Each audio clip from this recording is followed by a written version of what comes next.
ഇസ്ലാം അനുസരണത്തിന്റെ, കീഴ്പ്പെടലിന്റെ, സമാധാനത്തിന്റെ മതമാണ് സുഹൃത്തേ.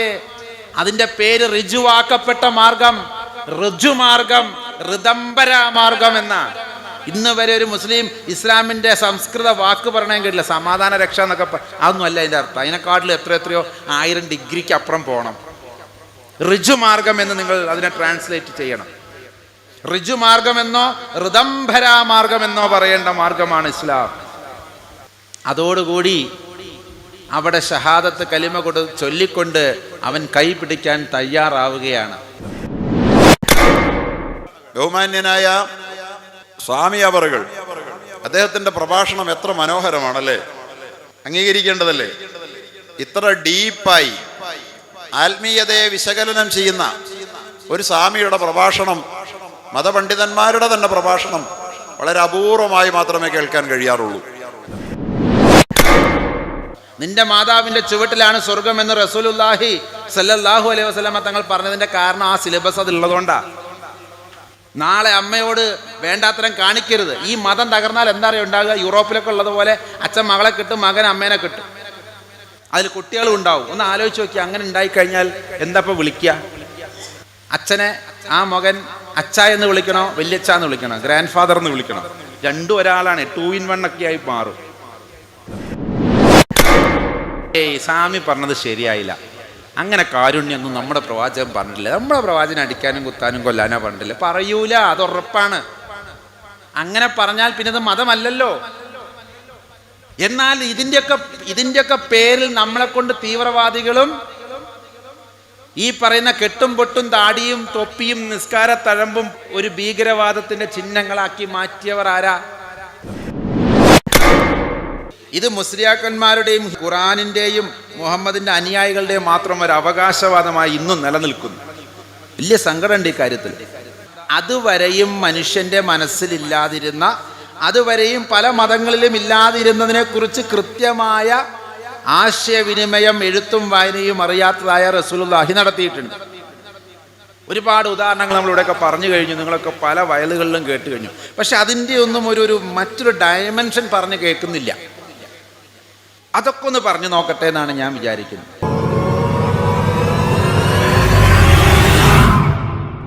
പതിവ് പരിപാടികളിൽ നിന്നും ഏറെ വ്യത്യസ്തമായി ഹിന്ദു, മുസ്ലിം, ക്രിസ്ത്യൻ പുരോഹിതന്മാരെയും പണ്ഡിതന്മാരെയും പങ്കെടുപ്പിച്ച് പൊന്നാട് മുസ്ലിം ജമാഅത്ത് സംഘടിപ്പിച്ച സെമിനാറിന്റെ 2ാം ഭാഗത്തിലേക്ക് ഏവർക്കും സ്വാഗതം. ഇതിന്റെ 1ാം ഭാഗമായി ഞങ്ങൾ യൂട്യൂബിൽ അപ്ലോഡ് ചെയ്തിരുന്നത് ഫാദർ ഡേവിസ് തിറമേലച്ചന്റെ കാരുണ്യത്തെക്കുറിച്ചുള്ള നർമ്മരസം തുളുമ്പുന്ന സംഭാഷണ ശകലങ്ങളായിരുന്നു. ഈ 2ാം ഭാഗത്തിൽ നമ്മോട് സംവദിക്കുന്നത് ബഹുമാന്യനായ സ്വാമി ആത്മദാസ് യമി ധർമ്മപക്ഷയാണ്. ബിസ്മില്ലാഹിർ റഹ്മാനിർ റഹീം.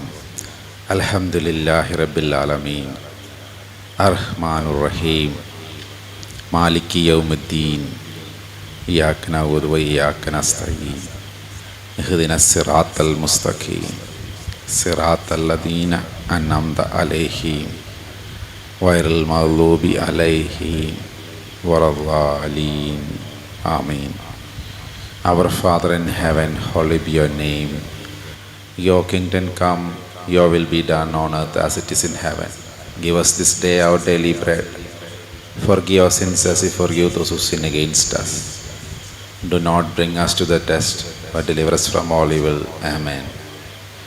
Om yonda pravishya mama vajamimam prasuptam sanjeevayatyagila shakti-dharaswadhamnam अन्यां सहस्तचरणश्रवणत्वगादीन् प्राणान्नमो भगवते पुरुषाय तुभ्यं പ്രാണാന്നമോ ഭഗവതേ പുരുഷായ തുഭ്യം.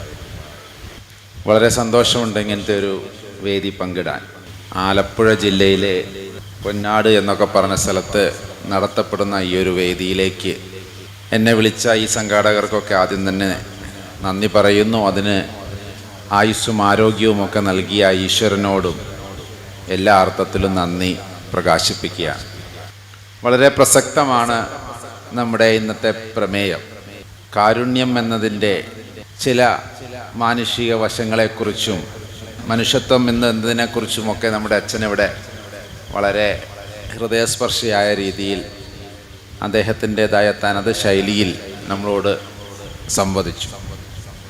42 വയസ്സ് വരെ ഇത്തരം പ്രവർത്തനങ്ങളിലൊന്നും ഞാൻ ഇടപെട്ടിരുന്നില്ല. പ്രസംഗിക്കാൻ പോവുക അല്ലെങ്കിൽ മതപരമായ വേദികൾ പങ്കെടുക്കുക ഒന്നും ചെയ്തിരുന്നില്ല. കാരണം എൻ്റെ മുമ്പിലുണ്ടായിരുന്നൊരു പ്രതിസന്ധി ഇതാണ്. മതങ്ങളെ വളരെ ചെറുപ്പം മുതലേ പഠിച്ച ഒരാളെന്ന നിലയിൽ 3 മതങ്ങളെയും ശരിക്കും പഠിക്കാൻ ശ്രമിച്ചിട്ടുണ്ട്. പഠിച്ചു എന്നൊന്നും അവകാശവാദം പറയണില്ല. 18-20 വയസ്സിൻ്റെ ഉള്ളിൽ ഒരു 35 പ്രാവശ്യം ഖുർആൻ ആദ്യം മുതൽ അവസാനം വരെ 114 അധ്യായങ്ങൾ ദിവസവും 30 വീതം 30 ആക്കി ഒരു മാസം കൊണ്ട് ഏകദേശം വായിച്ചു തീരുകയും ചില മാസങ്ങളിൽ ദിവസം മുഴുവനും പാരായണം ചെയ്യുകയൊക്കെ ചെയ്തതങ്ങനെ തെളിവോടുകൂടി എഴുതി വെച്ചൊക്കെ ഏകദേശം വായിച്ചിട്ടുണ്ട്. അതോടൊപ്പം തന്നെ ഉൽപ്പത്തി മുതൽ വെളിപാട് വരെയുള്ള കത്തോലിക്ക ബൈബിള് എന്ന് പ്രത്യേകം പറയാൻ കാരണം പ്രൊട്ടസ്റ്റൻസ് ഉപയോഗിക്കുന്ന ബൈബിളിൽ കുറച്ച് അധ്യായങ്ങൾ, കുറച്ച് പുസ്തകങ്ങൾ കുറവാണ്. ഇത് 72 പുസ്തകമുണ്ട്, അവിടെ 66 ഉള്ളൂ. അപ്പം ആ രീതിയിൽ അതും വായിക്കാൻ ശ്രമിച്ചിട്ടുണ്ട്. പക്ഷെ ഇവിടെയൊക്കെ എൻ്റെ മനസ്സിലുണ്ടായ ഒരു പ്രതിസന്ധി, അല്ലെങ്കിൽ ഞാനിങ്ങനെ നോക്കുമ്പോൾ ഇതിലെഴുതിയതും പുറത്ത് ഇതിൻ്റെ ആൾക്കാർ കാണിച്ചു കൂട്ടണമൊക്കെ തമ്മിൽ വല്ലാത്ത വ്യത്യാസം. അപ്പം ഞാൻ കരുതി എവിടെയാണ് തെറ്റിയത്, ഈ വായിക്കുന്ന എനിക്കാണോ തെറ്റിയത്? അതേപോലെ തന്നെ ഓഫ് കോഴ്സ് രാമായണവും മറ്റു കാര്യങ്ങളും ഭഗവത്ഗീതയൊക്കെ വായിച്ചതിന് കണക്കൊന്നുമില്ല, അതുകൊണ്ടാണ് ഞാനൊരു കണക്ക് പറയാത്തത്. പക്ഷെ ആകെയുള്ളൊരു പ്രതിസന്ധി ഇതായിരുന്നു. എന്തുകൊണ്ടാണ് സർവമതങ്ങളിലും ദൈവം ആഗ്രഹിക്കുന്ന രീതിയിലുള്ള ദീനെന്ന് പറയുന്ന, ധർമ്മം എന്ന് പറയുന്ന, അല്ലെങ്കിൽ യേശു ഉദ്ദേശിച്ച ഒരു കൂട്ടായ്മയുണ്ട്, ഒരു ഫെലോഷിപ്പ് ഉണ്ട്. ഞാനും നിങ്ങളുമൊക്കെ ഒന്നാകുന്നു എന്ന് പറഞ്ഞ് ഈ ലോകത്തിനോട് പറഞ്ഞ് സംവദിച്ച ഒരു കൂട്ടായ്മ. അതാണ് സത്യത്തിൽ ചർച്ച എന്നതുകൊണ്ട് ഉദ്ദേശിക്കേണ്ടത്. അതിന് സഭ എന്ന മലയാളം വാക്ക് പറയുമ്പോൾ എത്രത്തോളം അത് ട്രാൻസ്ലേഷൻ ശരിയാകുമെന്നൊന്നും എനിക്ക് അറിഞ്ഞൂടാ. പക്ഷെ ഇന്നിപ്പോൾ അങ്ങനെ പറയാം. അദ്ദേഹം ഉദ്ദേശിച്ചത് അഗാപ്പെ എന്നൊക്കെ പറയുന്നതാണെന്നാണ് തോന്നുന്നത്. അഗാപ്പെ എന്ന ഗ്രീക്ക് വാക്കിൻ്റെ അർത്ഥം ഈ ഒരു സ്നേഹ കൂട്ടായ്മ എന്നുള്ളതാണ്. അപ്പം അത് തുടരാനാണ് ശിഷ്യന്മാരോടൊക്കെ പറഞ്ഞത്. പക്ഷെ ചുറ്റും നോക്കുമ്പോൾ ഇത് വല്ലാത്തൊരു കോൺട്രഡിക്ഷൻ ആയതുകൊണ്ട് ഇതിനൊരു ഉത്തരം കിട്ടണ വരെ ഇവരുമായിട്ടൊന്നും യാതൊരു സഹകരണത്തിനും പോകണ്ട എന്ന് തീരുമാനിച്ചു. കാരണം എനിക്കൊന്നില്ലെങ്കിൽ ഇതിൻ്റെ എന്താണ് ഇതുകൊണ്ട് ഉദ്ദേശിക്കപ്പെടുന്നത് എന്ന് ആരെങ്കിലുമൊക്കെ ഒന്ന് മനസ്സിലാക്കി തരാം. അതുകൊണ്ട് കുറച്ച് കാലത്തേക്ക് കുറച്ചും കൂടി മുതിർന്ന് ഈ പറഞ്ഞതിൻ്റെയൊക്കെ ഒരു നടുവയസ്സൊക്കെ എത്തിയപ്പോൾ, ഇപ്പം 44 വയസ്സായി, അതിൻ്റെയൊക്കെ ഒരു നടുവയസ്സിലൊക്കെ എത്തിയപ്പോൾ പതുക്കെ ഈ വക ഗവേഷണങ്ങളും ചിന്തകളും ഒക്കെ ഒന്ന് കുറച്ചു. മറ്റ് സമ്പ്രദായങ്ങളിൽ അല്ലെങ്കിൽ മറ്റിതൊന്നും ഇല്ല എന്ന് പറയുന്നവരുടെ കൂട്ടത്തിൽ കുറച്ചും കൂടിയൊക്കെ മാനുഷികതയുണ്ടോ എന്ന് അന്വേഷിച്ചു തുടങ്ങി. അങ്ങനെയൊക്കെയുള്ള നിഷ്പക്ഷമായ ചിന്തകളിലൂടെയും പ്രവർത്തനങ്ങളിലൂടെയുമാണ് ഇന്ന് ഈ ഒരു വേദി വരെ എത്തി നിൽക്കുന്നതിൻ്റെ പ്രയാണം തുടങ്ങിയത്. അതുകൊണ്ട് അതുമായി ബന്ധപ്പെട്ട് നടത്തിയ കുറച്ച് കാര്യങ്ങൾ ഈ കാലിക പ്രസക്തി വിഷയവുമായി ബന്ധപ്പെട്ട് വരുന്നത് കൊണ്ട് ഞാൻ ചിലപ്പോൾ സംവദിക്കും, ഞാൻ ചിലത് പറയാൻ ആഗ്രഹിക്കുന്നു.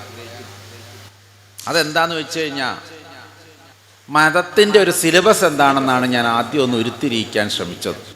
ഒരു മതം ആയിക്കഴിഞ്ഞാൽ ഒരു പുതിയ മതം തുടങ്ങണമെന്ന് വെക്കുക, അല്ലെങ്കിൽ പഴയ മതങ്ങളുടെ ഏത് രീതിയിലാണ് നമ്മളിതിനൊന്ന് വിഘടിക്കുക എന്നതൊന്ന്, അല്ലെങ്കിൽ അതിനൊരു സിലബസ് ഉണ്ടാവണമല്ലോ. ഇപ്പോൾ കെമിക്കൽ എഞ്ചിനീയറിംഗ് അനുവദിച്ചു എന്ന് പറഞ്ഞാൽ അവിടെ ബയോളജി പഠിപ്പിക്കാൻ പറ്റൂല. BSc സുവോളജി അനുവദിച്ചു എന്ന് പറഞ്ഞു കഴിഞ്ഞാൽ അവിടെ സ്റ്റാറ്റിസ്റ്റിക്സ് പഠിപ്പിക്കാൻ പറ്റൂല. അതിനൊരു സിലബസ് ഉണ്ട്. അപ്പം എന്താണ് സത്യത്തിൽ മതങ്ങളുടെ സിലബസ് എന്ന് ഒരു സാമൂഹ്യ ശാസ്ത്രജ്ഞൻ്റെ മനസ്സോടുകൂടി, സാമൂഹ്യ ശാസ്ത്രജ്ഞനായിട്ടൊന്നുമല്ല, സാമൂഹ്യ ശാസ്ത്രജ്ഞൻ്റെ മനസ്സോടുകൂടി ഒന്ന് ചിന്തിക്കാം എന്ന് വിചാരിച്ചു. ഇതിന് പിന്നാലെ വീണ്ടും ഒരു രണ്ടാമതൊരിറക്കം ഇറങ്ങി. കാരണം മതം എവിടെയോ അപ്രസക്തമാക്കപ്പെടുന്നുണ്ട് എന്നത് തെളിവ് സഹിതം എനിക്ക് ലഭിച്ചു. ഏകദേശം ഒരു 150 വർഷങ്ങൾക്ക് മുമ്പേ ഒരു സ്ഥലത്ത്, യൂറോപ്പിലെ ഒരു സ്ഥലമാണെന്ന് വിചാരിച്ചോളൂ, ഒരു സ്ഥലത്തുള്ള അതിസമ്പന്നന്മാരും അതീവ ധിഷണാശാലികളും ബുദ്ധിയുള്ളവരും അന്നത്തെ വളരെ ലോകത്തെ ഭരിച്ചുകൊണ്ടിരിക്കുന്ന ഒരു സംഘടനയുടെ നേതൃത്വമാണെന്ന് വിചാരിച്ചോളൂ. ഇതൊന്നും തുറന്നു പറയാൻ പറ്റില്ല. ചിലപ്പോൾ ഒരു പരിധിയിലപ്പുറത്തേക്ക് ഒന്നും ചർച്ച ചെയ്യാൻ പറ്റാത്ത വിഷയങ്ങളാണ്. അവർ തീരുമാനിച്ചൊരു രാത്രി, എന്താ തീരുമാനിച്ചത്? ഒരു 100-150 വർഷത്തിൻ്റെ ഉള്ളിൽ മതം അപ്രസക്തമാകണം, മതങ്ങൾ അപ്രസക്തമായേ പറ്റൂ. കാരണം ഈ ഒരു സംഘടനയുടെ അല്ലെങ്കിൽ ഇങ്ങനെയുള്ള ആളുകളുടെ ഒരു പ്രത്യേകത എന്ന് പറഞ്ഞാൽ നാളത്തേക്കും മറ്റന്നാളത്തേക്കും മാത്രമല്ല അവർ ചിന്തിക്കുന്നത്. അവർ നൂറ്റാണ്ടുകൾക്കപ്പുറമുള്ള പദ്ധതികൾ ആസൂത്രണം ചെയ്യുകയും നടപ്പിലാക്കുകയും ചെയ്ത് വിജയിച്ചവരാണ്. അതിൽ യാതൊരു സംശയമില്ല. ഇതേ ആളുകൾ തന്നെയാണ് ഒന്നാം ലോക മഹായുദ്ധം ഉണ്ടാകുന്നതിൻ്റെ 100 വർഷങ്ങൾക്ക് മുമ്പേ ഒന്നാം ലോകമഹായുദ്ധത്തിൽ ആരൊക്കെ എവിടേക്ക് പങ്കെടുക്കണമെന്നും അതിൻ്റെ കാരണങ്ങൾ ഇങ്ങനെയൊക്കെ ആകണമെന്നും പ്രവചിച്ചു. അതുപോലെ നടപ്പിലാക്കിയവർ വിജയിച്ചു. രണ്ടാം ലോകമഹായുദ്ധം തുടങ്ങുന്നതിൻ്റെയും 100 വർഷങ്ങൾക്ക് മുമ്പ് അവരിതേപോലെ പദ്ധതി തയ്യാറാക്കി രണ്ടാം ലോകമഹായുദ്ധവും വിജയിപ്പിച്ചെടുത്തു. ഇനിയൊരു മൂന്നാം ലോകമഹായുദ്ധവും അവർ 100 വർഷങ്ങൾക്ക് മുമ്പേ പ്ലാൻ ചെയ്ത് വെച്ചിട്ടുണ്ട്. അതിപ്പോൾ ഏകദേശമൊക്കെ അടുത്ത കാലത്തൊക്കെ ആയിട്ട് ഇവിടെ ഉണ്ടാവും.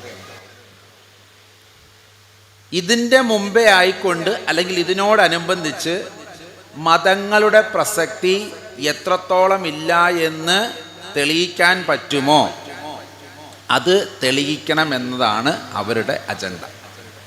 അതിൽ തന്നെ ബർത്ത് ഓർഡർ അനുസരിച്ച്, ഉണ്ടായ ഓർഡർ അനുസരിച്ച് അവസാനമായി വന്ന സംഹിതയും പ്രവാചകനുമൊക്കെ ചരിത്രപരമായി നോക്കുകയാണെങ്കിൽ അതിന് ശേഷം വലിയൊരു മതം പിന്നീട് ഉണ്ടായിട്ടില്ല, ഇസ്ലാമാണ്. അതുകൊണ്ട് നറുക്ക് ആദ്യം വീണിരിക്കുന്നത് ഇസ്ലാമിനാണ്. അത് കഴിഞ്ഞാൽ ക്രിസ്തു മതം. അങ്ങനെ പോയി ഒരു 4-ാമത്തെ 5-ാമത്തെ ഒക്കെ മതം എന്ന നിലയിൽ, ലാസ്റ്റ് മതം എന്ന നിലയിൽ ഹിന്ദു മതത്തിന് നറുക്കുണ്ട്. ഇത് മുൻകൂട്ടി കണ്ടെത്തിയ, എൻ്റെ വീട്ടിൽ ഇത് പ്രതിരോധിക്കണം അല്ലെങ്കിൽ എൻ്റെ സമുദായത്തിലെ മക്കൾക്ക് എൻ്റെ മതം പ്രസക്തമാക്കാൻ ഇനി എന്തു ചെയ്യണമെന്ന ഒരു ചിന്തയിൽ നിന്നാണ് ഞാൻ ഈ വേദികളൊക്കെ ഇങ്ങനെ പങ്കെടുക്കാൻ തുടങ്ങിയത്.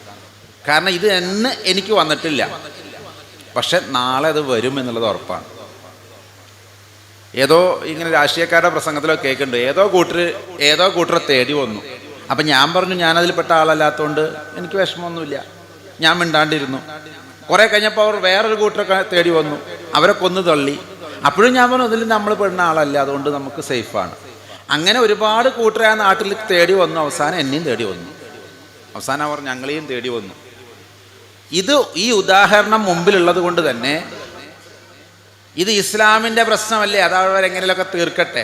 എന്നിട്ട് അവർ അതെങ്ങനെ തീർക്കുന്നു എന്നതിൽ നിന്ന് പാഠം ഉൾക്കൊണ്ടുകൊണ്ട് 4-ാമത്തെയോ 5-ാമത്തെയോ തവണയിൽ കിടക്കുന്ന ഞങ്ങൾ പാഠങ്ങളൊക്കെ ഉൾക്കൊണ്ടുകൊണ്ട്, പിന്നെ അവസാനം ഒരു ഗുണമുണ്ട്, അവസാനം വരുമ്പോൾ ഞങ്ങൾ മാത്രമേ ഉണ്ടാവുള്ളൂ, ബാക്കിയൊക്കെ തകർന്നു തരിപ്പണാവും. അപ്പം അതൊരു നല്ല കാര്യമാണ് എന്ന് കരുതിയിരിക്കാതെ എന്താണ് ഈ സോഷ്യൽ ഡൈനാമിസത്തിൻ്റെ അല്ലെങ്കിൽ ഈ സോഷ്യൽ എൻജിനീയറിങ്ങിന് വേണ്ടി, ഇതിന് അവർ പറയുന്ന പേര് സോഷ്യൽ എൻജിനീയറിങ് എന്നാണ്. ഈ മലയാളത്തിൽ എൻജിനീയറിങ് എന്നുള്ളതിൻ്റെ ഒരു കറക്റ്റ് വാക്ക് എനിക്ക് കിട്ടിയില്ല, ഇവിടെ യോജിക്കുന്ന വാക്ക്. ഒരു സാമൂഹ്യ എൻജിനീയറിങ്. സത്യം പറഞ്ഞാൽ എല്ലാ പ്രവാചകന്മാരും, അമ്പ്യാക്കളും ഔലിയാക്കളും മുർസലീങ്ങളും അതേപോലെ തന്നെയുള്ള ഗുരുക്കന്മാരും ശ്രേണികളും ഇവിടെ ദൈവവും ഉദ്ദേശിച്ചത് സമൂഹത്തിൻ്റെ ഈ എൻജിനീയറിങ് തന്നെയാണ്. അതുകൊണ്ട് അവരും പറയണം ഞങ്ങൾ പോസിറ്റീവ് എൻജിനീയറിങ്ങിന് പകരം സോഷ്യലി നെഗറ്റീവ് എൻജിനീയറിങ് ഞങ്ങൾ നടത്തും. ഇതിനെക്കുറിച്ച് നമ്മളിപ്പോഴും അറിവ് കിട്ടിയിട്ടില്ല, വ്യക്തമായ തെളിവുകൾ അവർ നമുക്ക് തരുന്നില്ല. പക്ഷേ ഒന്ന് ആലോചിച്ച് നോക്കൂ. ഇപ്പോൾ ഒരു ഉദാഹരണം പറഞ്ഞാൽ നിങ്ങൾക്ക് പെട്ടെന്ന് മനസ്സിലാവും. ഇപ്പം എൻ്റെ മകൻ, എനിക്കൊരു മകനുണ്ടെന്ന് വിചാരിക്കുക. സന്യാസിമാർക്ക് സാധാരണ മക്കളൊന്നും ഉണ്ടാവാറില്ല, കല്യാണം കഴിക്കാത്തതുകൊണ്ട്. എന്നാലും ഞാൻ പറയാം എനിക്കൊരു മകനുണ്ട് എന്ന് വിചാരിക്കുക. എൻ്റെ മകനൊരു സൂക്കേട് വന്നപ്പോൾ ഞാൻ ഒരു മരുന്ന് കണ്ടുപിടിച്ചു. അത് അവന് പുരട്ടി അല്ലെങ്കിൽ അവന് കൊടുത്തപ്പോൾ അവന് നല്ലോണം അത് മാറി. തൊട്ടടുത്ത് എൻ്റെ ശത്രുവിൻ്റെ വീടാണ്. ശത്രുക്കൾ സന്യാസിമാർക്കൊന്നും ഇല്ല കേട്ടോ, എന്നാലും ഞാൻ പറയാം അങ്ങനെ ഉണ്ടെങ്കിൽ തന്നെ എൻ്റെ തൊട്ടടുത്ത വീട്ടിലെ ശത്രുവിൻ്റെ മകനും ഇതേ ലക്ഷണം ഉണ്ടെങ്കിൽ, ഒരല്പം മനുഷ്യത്വം എന്നെ ഉള്ളിലുണ്ടെങ്കിൽ ഞാൻ എന്ത് പറയും? എന്താ പറയുക, നമ്മളെ മോന് മാറിയടി, നീയെങ്കിലും കൊണ്ട് കൊടുക്കുക. മറ്റ് കച്ചറകളൊന്നും നമ്മൾ അഭിപ്രായ വ്യത്യാസങ്ങളൊന്നും നോക്കണ്ട. ഒരുപാട് അഭിപ്രായ വ്യത്യാസങ്ങളൊക്കെ ഉണ്ടാവും, പക്ഷേ ഒരു മാനവികതയുടെ മൂല്യം എന്തൊക്കെയോ ഒരു സാധനം. നമ്മുടെ മകൻ ഇപ്പോൾ ഓടിക്കളിക്കണ കണ്ടില്ലേ? അതേപോലെ തന്നെ ആ കുട്ടി ഓടിക്കളിക്കട്ടെ. എത്ര ദിവസമായി അത് വേദന തിന്നാൻ തുടങ്ങിയിട്ട്? ഒരാൾ ഒരു ചികിത്സയും ഫലിക്കുന്നില്ലല്ലോ. നമുക്കുള്ളതിൻ്റെ ബാക്കി എന്തെങ്കിലും ഉണ്ടെങ്കിൽ ഒന്ന് കൊണ്ടു കൊടുത്താൽ നമ്മുടെ മകനെക്കാട്ടിലും സിവിയറാണ് അവിടുത്തെ ലക്ഷണങ്ങൾ. അങ്ങനെ അതവിടെ കൊണ്ടു കൊടുക്കുകയും ആ കുട്ടി രക്ഷപ്പെട്ടാലും എന്ത് സംഭവിക്കുമോ അത് സംഭവിക്കാൻ വേണ്ടിയിട്ടാണ് ഞാനിന്ന് ഇവിടെ വെക്കുന്നത്. ഉദാഹരണം അല്ലേ? ചിന്തിക്കുന്നവർക്ക് ദൃഷ്ടാന്തമുണ്ട്. എന്താ ഞാൻ ചെയ്തുകൊണ്ടിരിക്കുന്നത്? കൃത്യമായി കുറേ കാലങ്ങളായി മതങ്ങളുടെ വിവിധ വശങ്ങളിൽ നിന്നുള്ള തത്വങ്ങളെ അത് വിഭാഗം തിരിഞ്ഞത് എത്രത്തോളം പോകാൻ കഴിയുമോ? ഇസ്ലാമിനെ സംബന്ധിച്ചിടത്തോളം വഹാബിസവും സുന്നിസവും ഷിയായും സൂഫി വിഭാഗങ്ങളും അതിൽ തന്നെ കേരളത്തിലുള്ള അവാന്തര വിഭാഗങ്ങളും ഈ AP EK, ജിന്നുള്ള മുജാഹിദ്, ജിന്നില്ലാത്ത മുജാഹിദ്, തബ്ലീഗ് 2, ജമായത്തെ ഇസ്ലാമി, അതിൻ്റെ പുറമെ അഹമ്മദിയാക്കള്, ഖാദിയാനികള്, അതൊന്നുമില്ലാത്ത അഹ്ലുൽ ഖുർആന്റെ ആൾക്കാർ, അതിൽ തന്നെ ചേകന്നൂര്, ഇവരുടെ ഒക്കെ കൂടെ എത്രത്തോളം ആഴത്തിൽ പോകാൻ പറ്റുമോ? 42 വയസ്സ് വരെ ഇതൊക്കെ തന്നെയായിരുന്നു മൊഴി. ഇനി അതേപോലെ തന്നെ ക്രിസ്തു മതത്തിലേക്ക് വന്നാലോ, കത്തോലിക്ക, അതിൽ തന്നെ 3 എണ്ണം: സീറോ മലബാർ, ലത്തീന്, സീറോ മലങ്കര. യാക്കോബ ഓർത്തഡോക്സ്, അത് പടി എല്ലാവരും ഉള്ളതുകൊണ്ട് ആ വാക്കുകൾ എല്ലാവർക്കും അറിയും. മർത്തോമ, ഇവാഞ്ചലിക്കൽ, ബെന്തക്കോസ് മുതൽ അതിൽ church of God, assemblies of God, പൂർണ്ണ സുവിശേഷ സഭ, പൂർണ്ണമല്ലാത്ത സുവിശേഷ സഭ എന്ന് പറഞ്ഞ് കുറേ യഹോവ സാക്ഷികൾ, ഇവാഞ്ചലിക്കൽ എന്ന് വേണ്ട ഇവരുടെ ഒക്കെ സിദ്ധാന്തങ്ങൾ. ഹിന്ദു മതത്തിലേക്ക് വരികയാണെങ്കിലോ അതിലും ഉണ്ട് ഒരുപാടെണ്ണം. അത് പിന്നെ എന്തായാലും എനിക്കറിയും എന്നുള്ളത് നിങ്ങൾക്ക് അറിയാവുന്നതുകൊണ്ട് ഞാനത് പറയുന്നില്ല. ഇതിനൊരു പരിഹാരം ഉണ്ടാവണം എന്നാണ് ആഗ്രഹിക്കുന്നത്. അപ്പോൾ നമ്മൾ കണ്ടെത്തിയ ഇതിന് പരിഹാരമാകും ഇതേ സോഷ്യൽ എഞ്ചിനീയറിംഗ് ടൂള് വെച്ചുകൊണ്ട് നമുക്ക് തിരിച്ചൊന്ന് വെച്ച് കഴിഞ്ഞാൽ ഇവിടെ ലോക മഹായുദ്ധം ഒഴിവാക്കാം. മതങ്ങളെ തകർക്കുന്ന സ്വാഭാവിക പ്രക്രിയയിൽ നിന്ന് നമുക്ക് ഇത് മാറ്റിയെടുക്കാം. ഇനി എങ്ങനെയൊക്കെയാണ് ഇവരിത് സംവിധാനം ചെയ്തു വെച്ചിരിക്കുന്നതെന്ന് അറിയണ്ടേ? എന്തിനെയാണ് ഇസ്ലാമിനെ ഭയക്കുന്നതെന്നറിയോ? അവിടെയാണ് ഇന്നത്തെ പ്രസംഗം കുറച്ചൊന്ന് ഞാനൊന്ന് കോൺസെൻട്രേറ്റ് ചെയ്യാൻ ശ്രമിക്കുന്നു. ഇസ്ലാമിനെ ഭയക്കാൻ കാരണം താരതമ്യേന ഒരു പുതിയ മതമായതുകൊണ്ടും മുൻ മതങ്ങളെക്കാൾ കുറച്ചുകൂടി ഒരു കെട്ടുറപ്പ് അതിന് അതിൻ്റേതായ സ്ഥാപന കാലം മുതൽ തന്നെ ഉള്ളതുകൊണ്ടും അതിന് കൃത്യമായ ചില ഫിഖ്ഹുകളും മസലകളും ഒക്കെ, അല്ലെങ്കിൽ അതിനൊരു ഒരു ഒരു കാനോൺ ലോ പോലെ തന്നെ അതിൻ്റെ പ്രവാചകന്റെ കാലം മുതൽ തന്നെ രൂപപ്പെട്ടു വന്നിരുന്നു. വരമൊഴിയായിട്ടല്ലെങ്കിൽ പോലും വാമൊഴിയായിട്ടെങ്കിലും. പിന്നീട് കാനോൺ ലോ ഒക്കെ കത്തോലിക്ക സഭയിലൊക്കെ വരുന്ന കുറേ നൂറ്റാണ്ടുകൾക്ക് ശേഷമാണ്.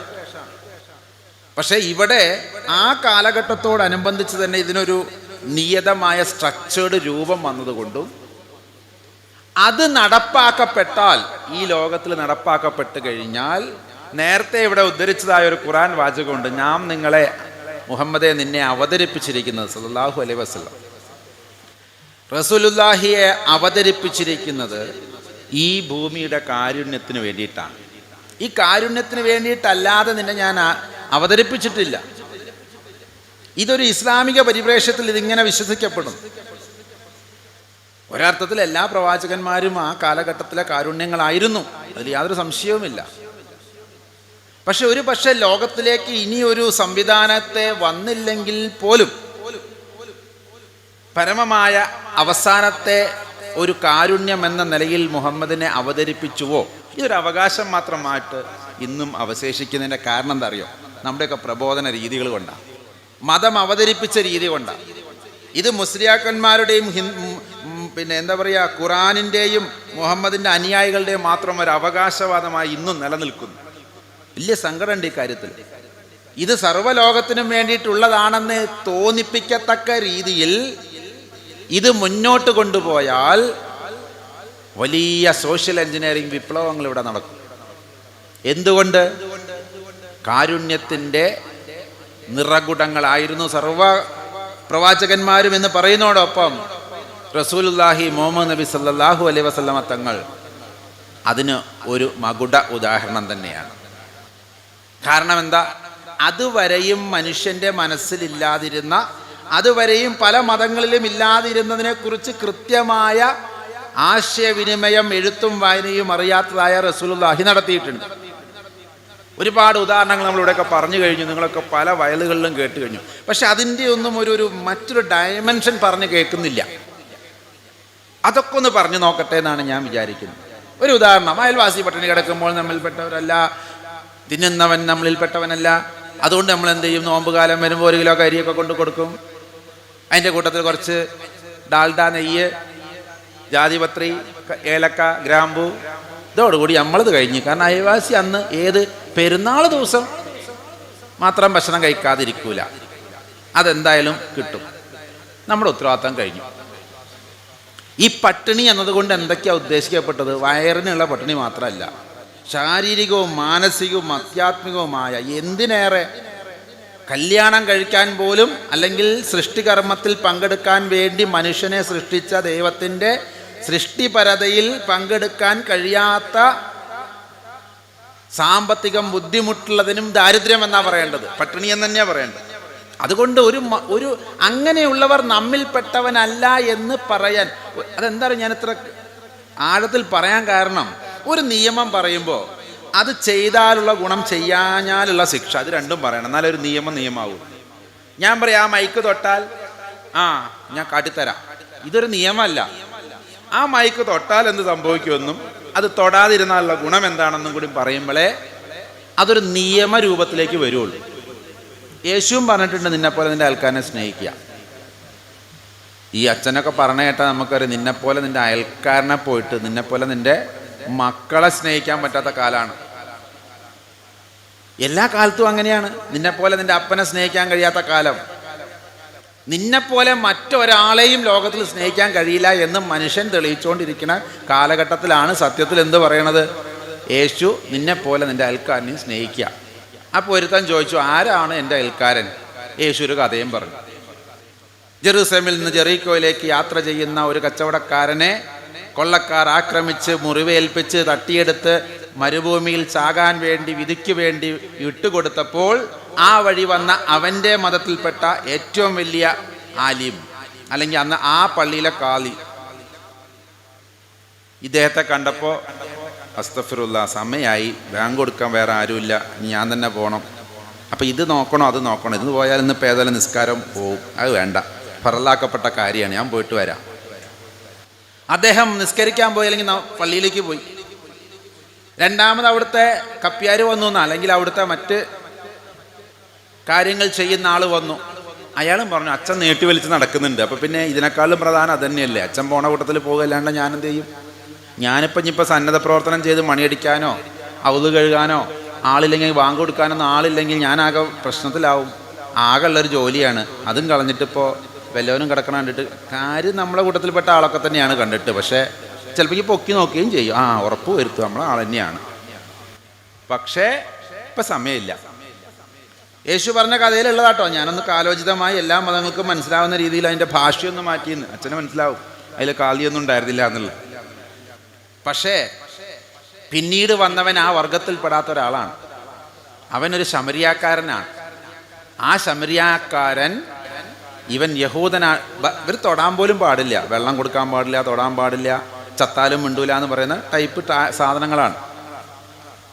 അങ്ങനെ ഈ ശമരിയാക്കാരൻ ഇയാളിൽ അലിവ് തോന്നി, എണ്ണയും മീറയും ഒക്കെ എന്തൊക്കെയോ ഫസ്റ്റ് എയ്ഡൊക്കെ ചെയ്തു.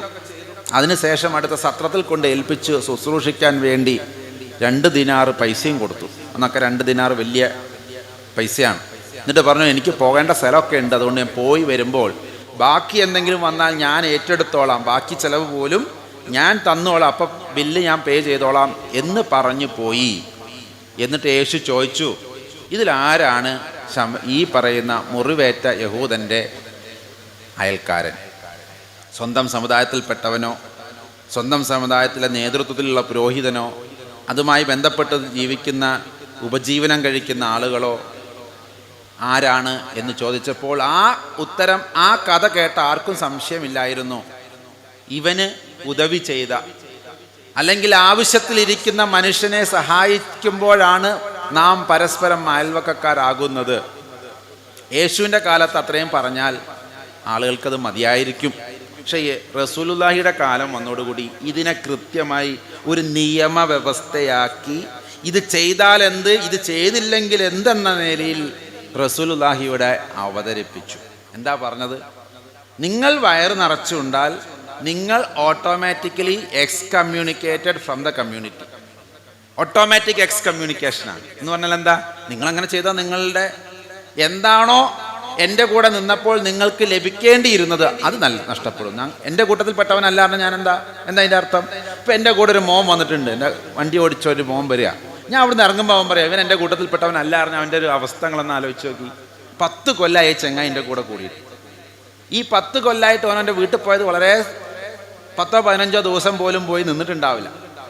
അങ്ങനെ എൻ്റെ കൂടെ അവൻ എൻ്റെ ആളാണെന്നും പറഞ്ഞ് നടക്കുന്നവനോട് ഞാൻ ഒറ്റ ദിവസം പറയാം നീ എൻ്റെ കൂട്ടത്തിൽപ്പെട്ടവനല്ല.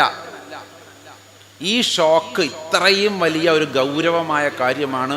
ഇത്തരമൊരു കാരുണ്യത്തിൻ്റെ കാര്യത്തിൽ വേണ്ടി പ്രവാചകൻ പറഞ്ഞു വെച്ചതെന്ന് മതം മനസ്സിലാക്കിയാൽ ഇവിടെ വിപ്ലവങ്ങൾ നടക്കും. ഇവിടെയൊക്കെ കിഡ്നികളല്ല, ചിലപ്പോൾ 2 കിഡ്നിയൊക്കെ കൊടുക്കപ്പെട്ടിരിക്കും. ഇത് മനസ്സിലാവരുത്. അതുകൊണ്ട് ഇങ്ങനെയൊക്കെ ഇതിങ്ങനെ ഒരു ചടങ്ങിന് വേണ്ടി പലതൊക്കെ സംഘടിപ്പിക്കുക, ചടങ്ങിന് വേണ്ടി പള്ളിയിൽ പോവുക. വെള്ളിയാഴ്ച ദിവസം ഇപ്പം പുറത്തു കൂടെ കണ്ടു കഴിഞ്ഞാൽ എന്താണ് നീ പള്ളിയിൽ പോയില്ല എന്ന ചോദ്യം ഭയന്നിട്ട്, അല്ലെങ്കിൽ ഞായറാഴ്ച ദിവസം കടയുള്ള ദിവസമാണ്, വിശുദ്ധന്മാരുടെയും മറ്റു ദിവസങ്ങളിലും കട ഉണ്ട്, ആ കട ഉള്ള ദിവസം പള്ളിയിൽ പോകാണ്ട് നിൽക്കുമ്പോൾ എന്താടാ പോകാത്തത് എന്നുള്ള പേടി ചോദ്യത്തിൻ്റെ പേരിൽ പോവുക. ഇങ്ങനെയൊക്കെ ആക്കി മതത്തെ നിലനിർത്തി. റസൂലുള്ളാഹി പറഞ്ഞൊരു കാര്യമുണ്ട് ഇവിടെ പറഞ്ഞത് 40 വീട് എന്നാണ് പറഞ്ഞത്. ഞാൻ അത് മനസ്സിലാക്കിയിടത്തോളം 40 വീട് മുന്നോട്ടും 40 വീട് പുറകോട്ടും 40 വീട് തെക്കോട്ടും വടക്കോട്ടും ഇങ്ങനെ 4 ദിക്കുകളിലുമുള്ള 40 വീടുകൾ വീതം എന്നാണ് ഞാൻ മനസ്സിലാക്കി. തെറ്റിയിട്ടുണ്ടെങ്കിൽ നിങ്ങൾ തിരുത്തുക. ഒന്ന് ആലോചിച്ച് നോക്കൂ, ഇത്രയും 160 വീടുകളുടെ ഭക്ഷ്യ സുരക്ഷ ഇന്നത്തെ ആധുനിക കാലഘട്ടത്തിൽ ഇന്ത്യയിൽ അധിവസിക്കുന്ന അല്ലെങ്കിൽ കേരളത്തിലുള്ള മുസ്ലിങ്ങൾ ഏറ്റെടുത്താൽ എന്താ അവിടെ സംഭവിക്കാറിയോ നിങ്ങൾക്ക്? ഇവിടെ റേഷൻ സംവിധാനങ്ങൾ ഇല്ലാണ്ടാവും. ഇവിടെ പിന്നെ കാരുണ്യ പ്രവർത്തനത്തിനൊരു സോഷ്യൽ വെൽഫെയർ ഡിപ്പാർട്ട്മെന്റ് കേരളത്തിലോ കേന്ദ്രത്തിലോ ഉണ്ടാകാതെയാകും. ഭക്ഷ്യസുരക്ഷ മൈക്രോ ലെവലിൽ, അങ്ങനെയൊക്കെയാണല്ലോ ആധുനിക ഭാഷ, മൈക്രോ ലെവലിൽ ഗ്രാസ് റൂട്ട് ലെവലിൽ എത്ര പ്രാവശ്യം എന്നറിയോ? 40 വേണ്ട, 4 പേരുടെ ഉത്തരവാദിത്തം മുഹമ്മദ് കുഞ്ഞി സാഹിബ് ഏറ്റെടുത്തു കഴിഞ്ഞാൽ, അങ്ങനെ ഓരോ ഇസ്ലാമും 160 ഞാൻ അവകാശപ്പെടുന്നു, അദ്ദേഹം പറഞ്ഞത് 40 എന്നാണ്. ഞാൻ വീണ്ടും റിഡക്ഷൻ തന്ന് 4 പേരെ ഇവിടെ ഇരിക്കുന്ന ഓരോ മുസ്ലിമിൻ്റെയും കാരുണ്യത്തിന് വേണ്ടി വിട്ട് കഴിഞ്ഞാൽ വെറും 5 വർഷം കൊണ്ട് കേരളത്തെ 10 പ്രാവശ്യം ദാരിദ്ര്യ വിമുക്തമാക്കാമെന്ന കണക്ക് കൂട്ടി നോക്കിയാൽ അത് ഭയങ്കര ഭീമമാണ്. പണ്ടൊരു രാജാവ് ചതുരംഗം കളിച്ച കഥയുണ്ട്.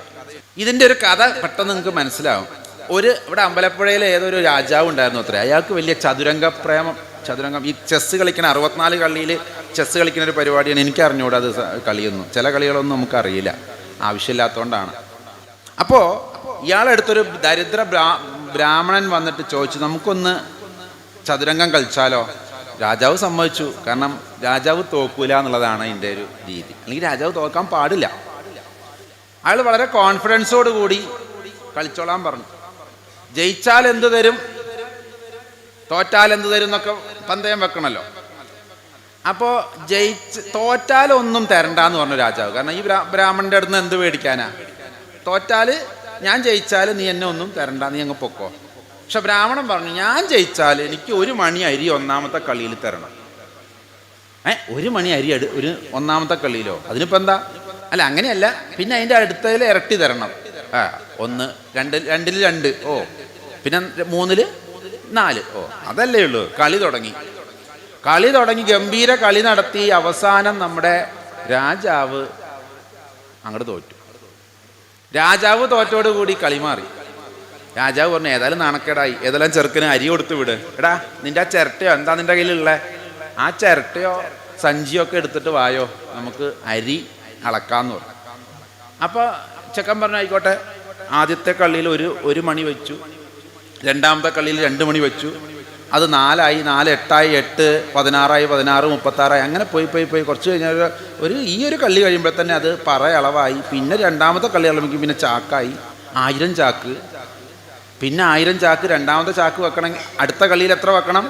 2000 ചാക്ക്. അതും വെച്ചപ്പോൾ പിന്നെ അടുത്ത കള്ളിയിൽ എത്ര വെക്കണം? 4000 ചാക്ക്. 4000 ചാക്ക് പിന്നെ എത്ര ആകണം?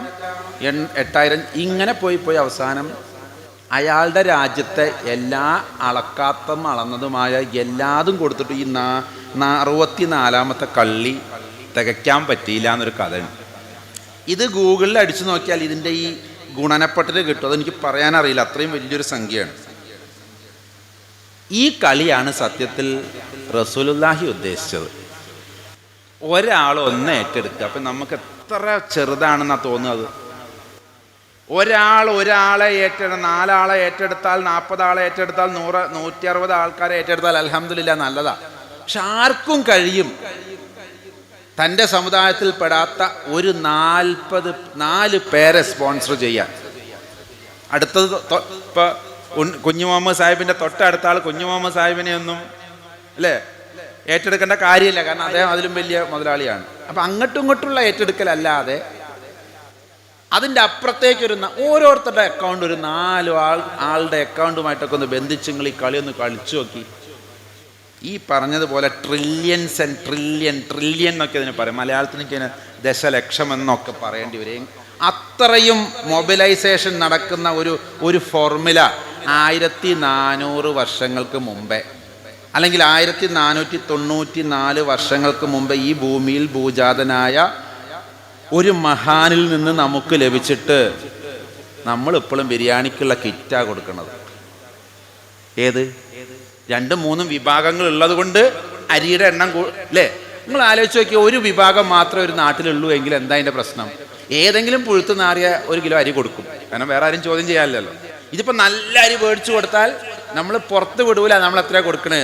നമ്മൾ 2 കിലോ കൊടുത്തു. ഉടനെ അപ്പുറത്തെ വിഭാഗം, സെയിം വിഭാഗത്തിൻ്റെ മറുവിഭാഗം ഒരത്ര കൊടുത്ത് 2, നമുക്ക് 4 കൊടുക്കണം. അത് റഹ്മത്തായി മാറുക സമൂഹത്തിന്. അവർ പറയും അപ്പം മറ്റവർ പറയും ഇവരെ വിഭാഗം 2 4 കൊടുക്കുക, നമുക്കതൊരു 14 ആക്കുക. അതുകൊണ്ട് സമൂഹത്തിൻ്റെ ഭിന്നിപ്പ് പോലും, അല്ലെങ്കിൽ പണ്ഡിതന്മാരുടെ ഇടയിൽ ഭിന്നിപ്പ് പോലും സമൂഹത്തിന് റഹ്മത്താണെന്ന് പറയുന്ന ഹദീസിന് തുല്യമായ വാചകങ്ങളൊക്കെ ഉണ്ടല്ലോ ഉസ്താദെ. ഇഖ്തിലാഫുൽ അഇമ്മത്തി റഹ്മത്തുൻ ലിലുമ്മ അല്ലേ? അങ്ങനെയല്ലേ അതിൻ്റെ അർത്ഥം? യെസ്.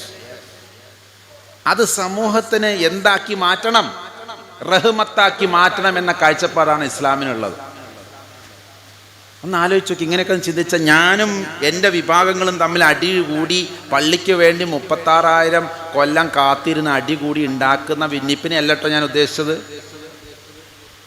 മനുഷ്യനെ സ്നേഹിക്കുന്ന കാര്യത്തിൽ എല്ലാ വിഭാഗങ്ങളും യാക്കോബ ചെയ്യുന്നതിൻ്റെ 10 ചാക്ക് കൂടുതൽ ഓർത്തഡോക്സ് കൊടുക്കണം, ലത്തീൻകാർ ചെയ്യുന്നതിൻ്റെ ഒരു 10 ചാക്ക് കൂടുതൽ സീറോ മലബാർ കൊടുക്കണം, അതിൻ്റെ ഒരു 10 ചാക്ക് കൂടുതൽ കൊടുക്കട്ടെ ഇവിടുത്തെ സീറോ മലങ്കര നേതൃത്വം.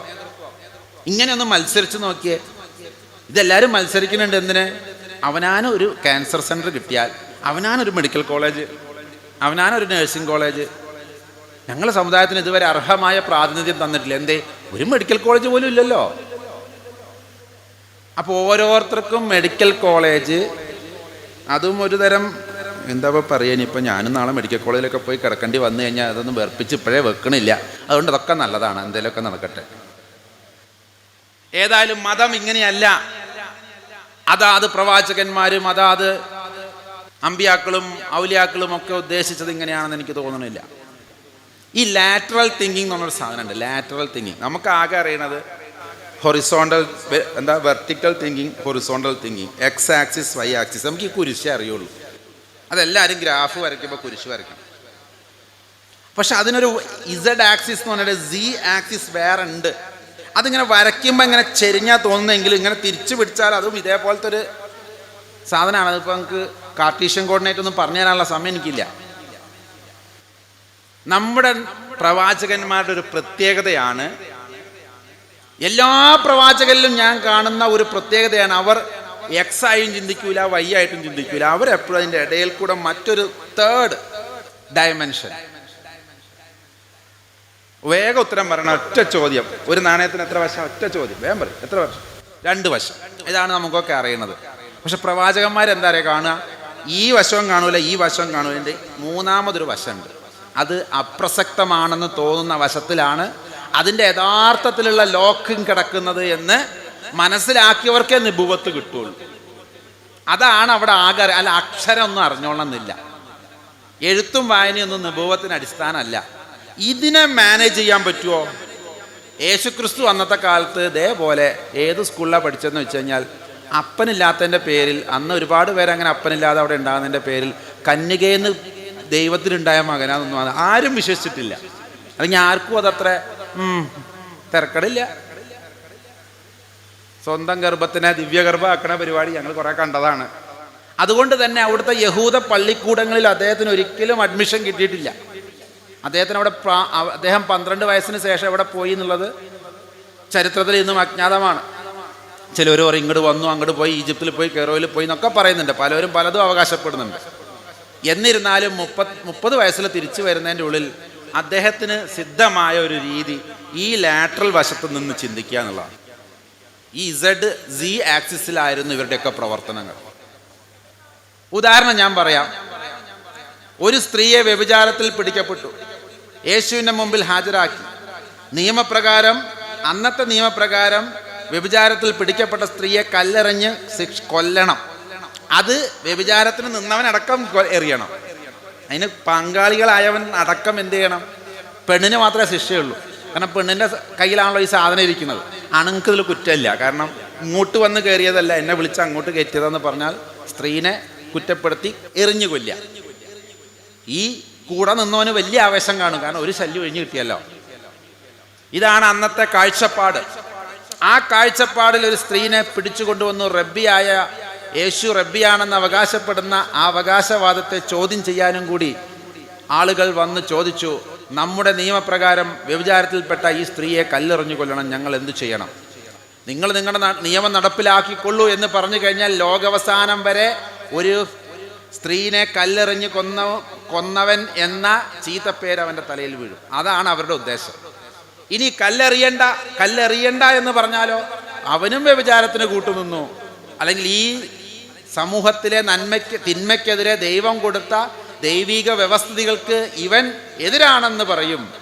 എങ്ങനെ നോക്കിയാലും എക്സ് ആക്സിസും വയ്യ, വൈ ആക്സിസും വയ്യ. നേരത്തെ പറഞ്ഞതുപോലെ യേശു അവിടെ മൂന്നാമത്തെ ആ ഒരു ലെവലിൽ നിന്നുകൊണ്ടൊരു ഉത്തരം പറഞ്ഞു. ആ ഉത്തരം ഇന്നും നമ്മളെയൊക്കെ കിടക്കുന്ന ഉത്തരമാണ്.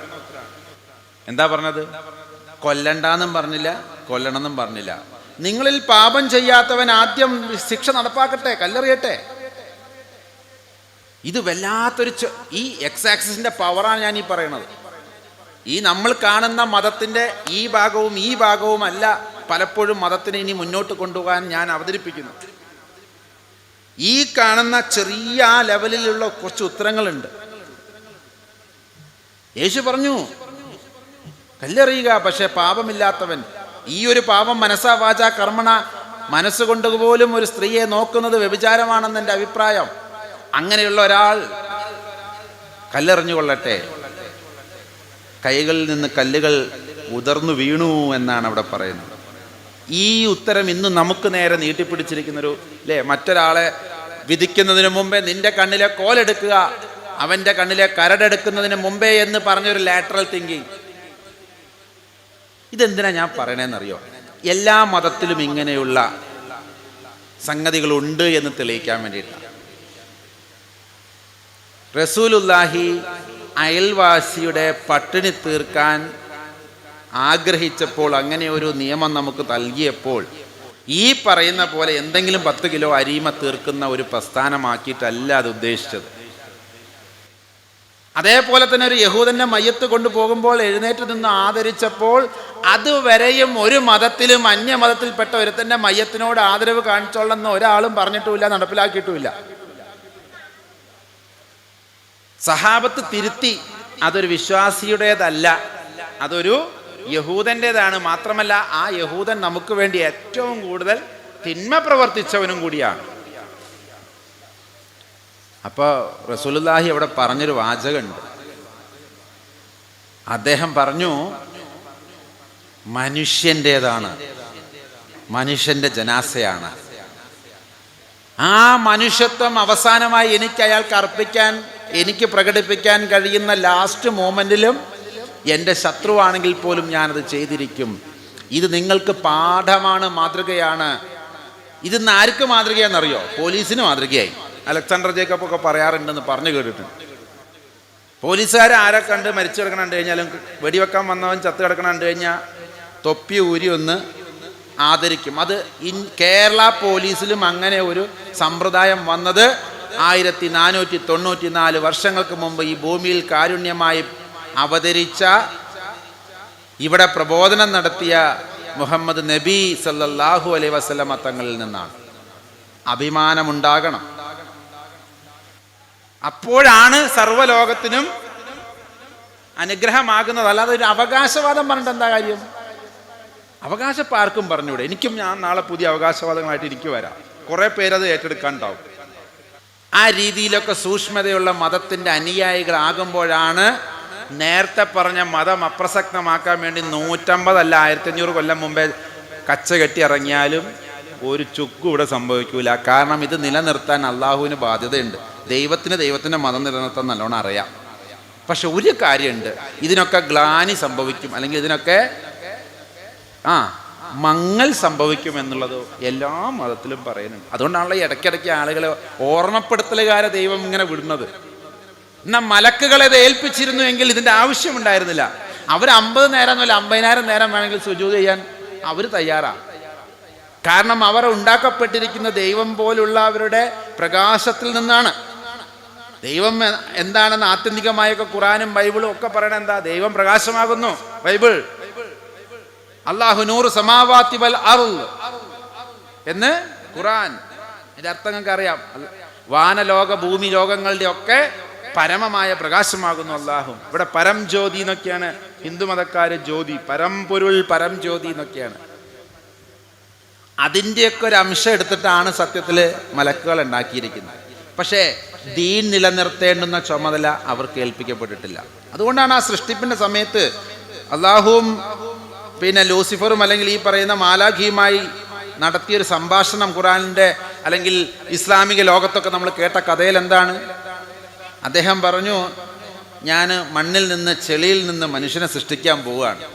സത്യത്തിൽ ആ മാലാഖയുടെ ആത്മാർത്ഥതയാണ് എനിക്ക് അവിടെ കാണാൻ കഴിയുന്നത്. അദ്ദേഹം ചോദിച്ചു, എന്തിനാണ് ഞാൻ അങ്ങനത്തെ ഒരു ഈ പച്ച ചെളിയിൽ നിന്ന് വൃത്തികെട്ട ജന്തുവിനെ ഉണ്ടാക്കുന്നത്?